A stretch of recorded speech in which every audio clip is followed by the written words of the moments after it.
I would call upon Delegation Anna Norris. I'll ask you that you introduce yourself for the record, the organization you're representing, if any, and where you happen to reside. You'll have 5 minutes to address City Council, after which time you'll have the opportunity to answer any questions they may have for you. Good afternoon. Thank you. My name is Anna Norris. I am representing myself as a resident of Regina. In the month that's passed since the approval of this application to rezone, I assume that City Councillors have had ample time to reflect and to hear from their constituents on the deficiencies of an argument in which surface parking is presented as the solution to the question of keeping women safe in downtown Regina. Downtown Regina is indeed a often frightening and unpleasant place to walk, whether or not you are a part of the group referred to repeatedly in the previous council meeting as females.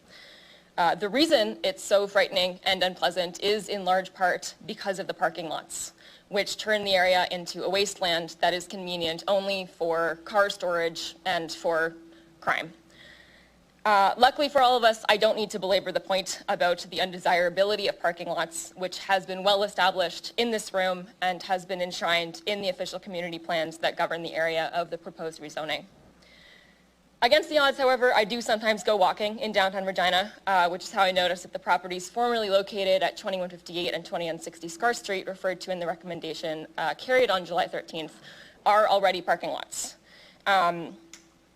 Although it's not yet paved, as was specified, the houses are absent, and as I walked to City Council today, there were 3 cars parked in the lot. That the space is already in use as a parking lot is notable when Section 2.6 of the approved recommendation states that the approval to initiate the proposed development shall be valid for 2 years from the date of passage of the bylaw authorizing the contract zone agreement. The fact that the bylaw has been carried out before actually being read indicates a curiously pessimistic view of what legislation and public consultation are for. It seems to indicate that reading a bylaw once, let alone 3 times, is a formality that council, and by extension any interested citizens, take part in for our own enjoyment, but that has no impact on reality. In the face of this assumption, a pessimistic view would be that council now has no choice but to approve the bylaw, since it has in fact already been carried out.